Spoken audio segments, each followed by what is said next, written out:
Hello, 1970s GM car enthusiasts. Do you have a 70s GM that has a horn pad malfunction or simply does not work? If so, this video will show you how to make a repair. The horn pad being repaired today is from a 1974 Chevrolet Monte Carlo. This video will also be useful for owners of other 1970 GM products. So let's join Mark in the garage. Everyone, I am going to be working on the horn pad of a 1974 Chevrolet Monte Carlo. Now, GM used this horn setup for many of its line and for a number of years. This happens to come out of my my daily driver, and it may not be quite apparent, but the color is green. Now, and it's sort of like a sage green or a medium green as opposed to a dark green. Now, the issue here is that the horn pad has gotten so hard and so rigid and so stiff to where the horn is either always engaged or it's not engaged and it doesn't work. And as you can see, this has no pliability to it whatsoever. I can't move it no matter how much effort I put into it. In contrast, here goes a horn pad that I have that's dark green, so it's not quite suitable for my application, but I got this about 30 years ago and it's been well preserved in my garage this entire time. As you can see, this is very pliable. This is how it should be. And when I use my handy dandy continuity meter, the horn part of it works. You can actually see the contact. Let's see, probably from this angle you can see the contact right here as it makes connection with the base plate. So I'm going to need to figure out how I'm going to get this to work. I have in mind that what I'm going to do, since to restore this is essentially impossible since the parts are made out of unobtainium. So the way this sits in the car, you never see the bottom edge unless you're actually making a turn. So what I'm going to try is, let me see what happens if I cut off this bottom edge and if I can remove this cover, and then see about re-engineering or somehow affecting some sort of a repair by either removal of material and or using some silicone sealant that's very flexible to sort of put this back into place so that way this contact will function again. I don't know if I've mentioned this before, but I haven't seen anybody do this. So if I'm able to make this work, this will turn into more of a instructional video as well as a hopefully it'll turn into an instructional video. So first I need to do is to determine, well, how is this thing made? So I'm going to pull this thing off and see where I would be making my cut.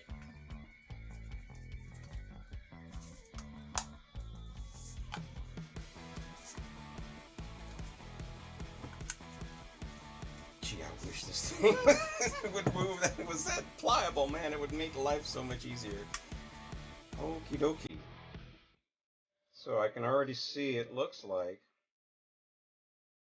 this is really, yeah, okay, so this looks like it kind of fits around here like that.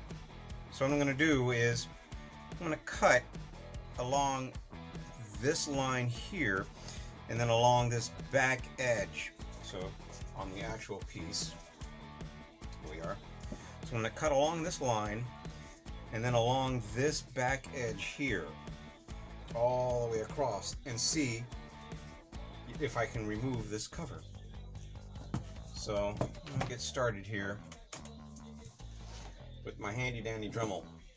Before I go any further, do your MSA, which is mental safety assessment, using my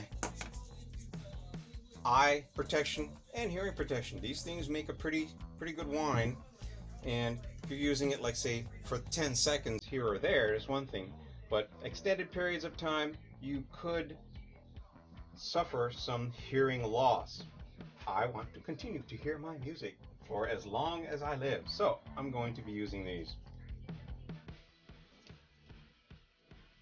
Let's see what happens.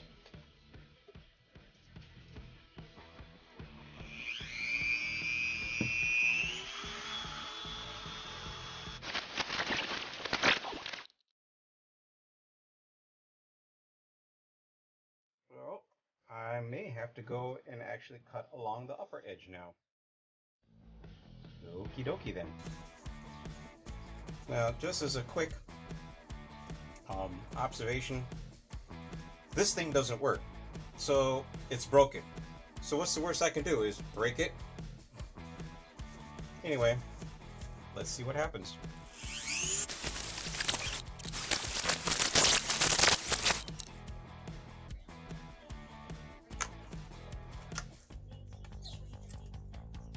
Hey, check that out.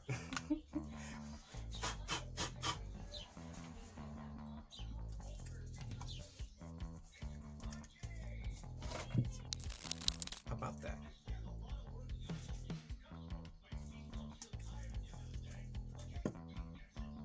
Hey, I can already start to see the contact moving. Oh, this is a positive kind of a thing.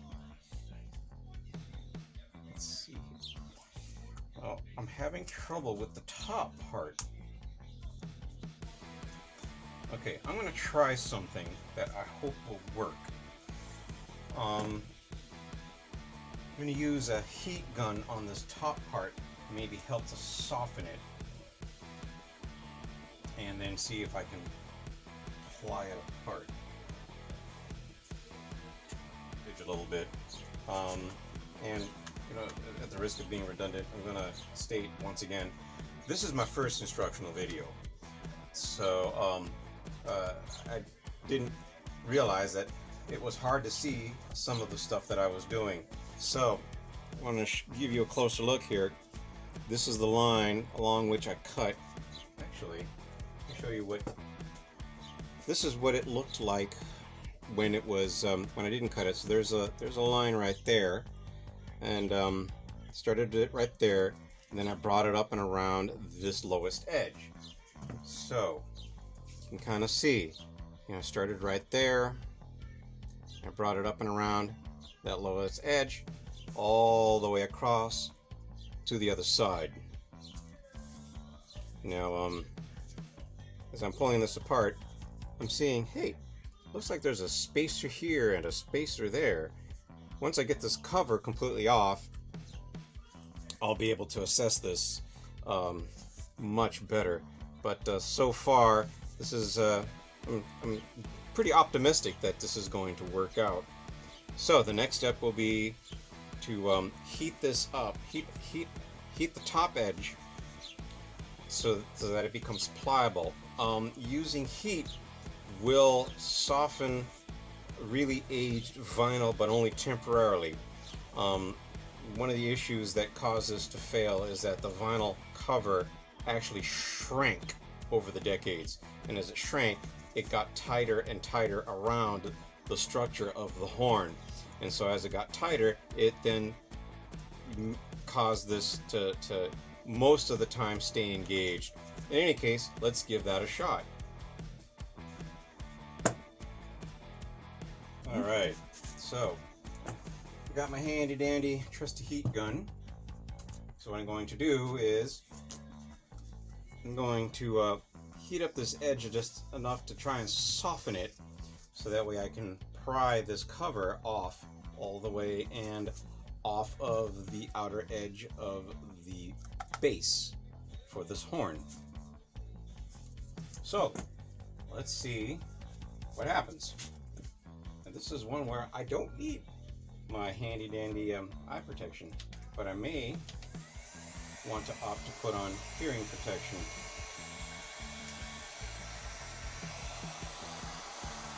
No, it's nice and quiet. Like, this thing's quieter than a vacuum cleaner. Now this is still running because it has an auto cool down feature. Oh wow, look at that. Look at that. That's working. That's working. Alright, let's see now. We can get this off of here.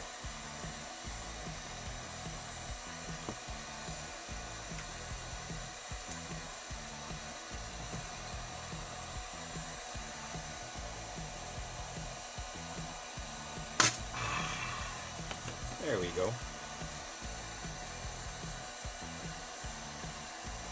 Oh, I see what this is. This isn't a spacer. This is a piece that was originally part of the insulator between the contact and the base. That's what this is. You can see right there. There's a gap there and a gap there. And the top one is still mostly in place. So these are getting saved. But yeah, this worked out. Okay. Now I think what I'm going to do, let's see here. Yeah, it looks like this thing is going to work out right. So the next step will be for me to determine what I need to do in order for this top edge to fit on here, but no longer exert a lot of pressure. What I may do is I may just simply remove this edge of metal right along this top, just the top edge. So I'm going to hit the grinder and remove that top edge and see if I can get this to sort of slip back on without having to heat it up. Well, okay. Okay, one of the things I noticed, and this is that piece that was on the side, and I think I mentioned how it's an insulator that's in here. Well, this, 45 plus year old insulator, it has a number of cracks. Like there's one right there, and this needs to go back into here. Looks like this one's got a little crack on it, needs to be repositioned. And I know that there was I saw one from up here somewhere. Oh wait, there it is. See here? That's got cracked and whatnot. So I think what I'm going to first do before I trim this top part is go through and clean up the contact, and then let's see, I don't know, clean up the contact and maybe see about getting some of this this what kind of looks like oily residue. The tech term of this stuff, this is diluent. Diluent is what is put into plastics and vinyls to make them supple, and as time goes by, and depending on the formulation, that diluent tends to leach out and it goes all over the place, and so it's this gooey, icky, gooey stuff here. So I'm going to use some handy dandy carb cleaner or brake cleaner to go through and clean this up, and then what I'm going to do is I'm going to epoxy these various pieces that make up the insulator, and epoxy them back into place using a non-conductive epoxy. So let's get started on cleaning this and see what happens.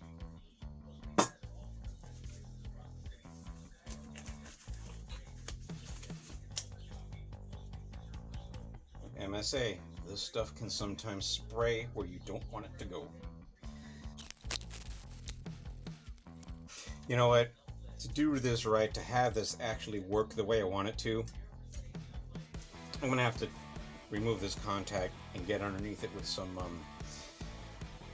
steel wool.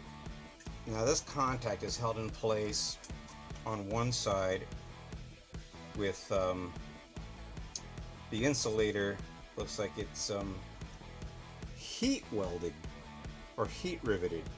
The insulator being plastic, they apply a little bit of heat on these studs, and then the studs kind of expand a little bit. And they didn't do it on all of them. Like for instance, there goes a stud that has not been heated. So what I'm going to do is use the handy dandy Dremel tool to trim off those studs on the back side here that have the little welds on them, or the little rivets, I guess you could say, and then pull this apart. It'll also give me an opportunity to really clean up the contacts and then to epoxy them together appropriately and correctly. Alright, let's get started on this. Let's take out these little rivets. Yeah.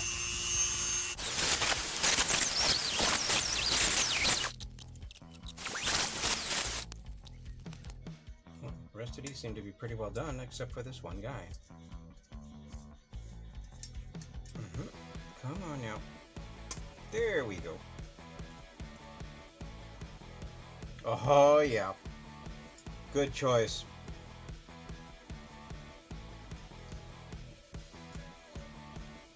Yeah, this is definitely going to need to be addressed with some steel wool to get rid of all of that rust, because rust will interfere with the contact on your horn.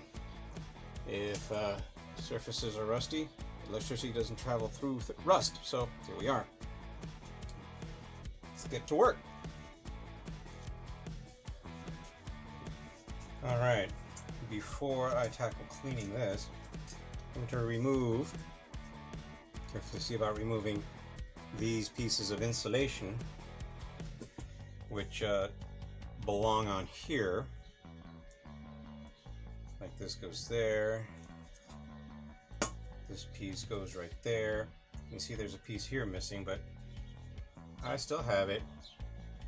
So I'm going to take those off first and see if some handy dandy steel wool will make some good progress. I'm being really careful here. I'm going to try and clean away the diluent from the sides of this, because this plastic insulator is also as old as dirt, and it's made out of unobtainium, and all of this stuff's made out of unobtainium. So I can already see that this has a crack right there, so this is going to need to this is gonna come apart as soon as I loosen this off of this piece anyway. So I just have to make my peace with that. Oh goodness, this is on here a little bit more firm than I would. There we go.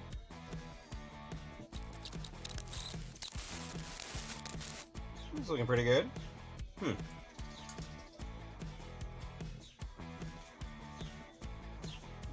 clean up the edge of this, because I've been thinking about how I'm going to address the issue with the pad.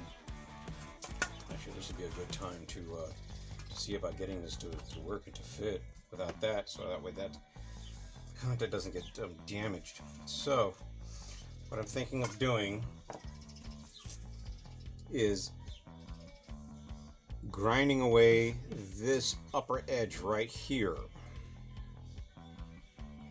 It's about maybe 3/32. It's less than an eighth, but more than a 16th, so it's probably 3/32 lip right here. So I'm going to grind that away, and then probably and then see if it'll just fit as I would want it to. If it does, hey, you know, we're bitching. If not, I may have to remove just, you know, a little bit of material at a time until everything fits and works the way I would like it to. So I guess that means the next step is to take this to the handy dandy grinder, grind this down. You know what, while I'm at it, I think I'm just going to wire wheel this whole thing. Let's take a look at the back of this. You know, if I didn't know better, it almost seems like that this contact is made of stainless steel. Get my handy dandy glasses on.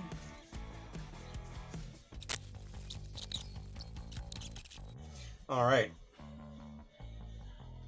So, let's take this over to the handy dandy bench grinder and trim this top edge, hit the rest of this with the wire wheel, and I'll be back.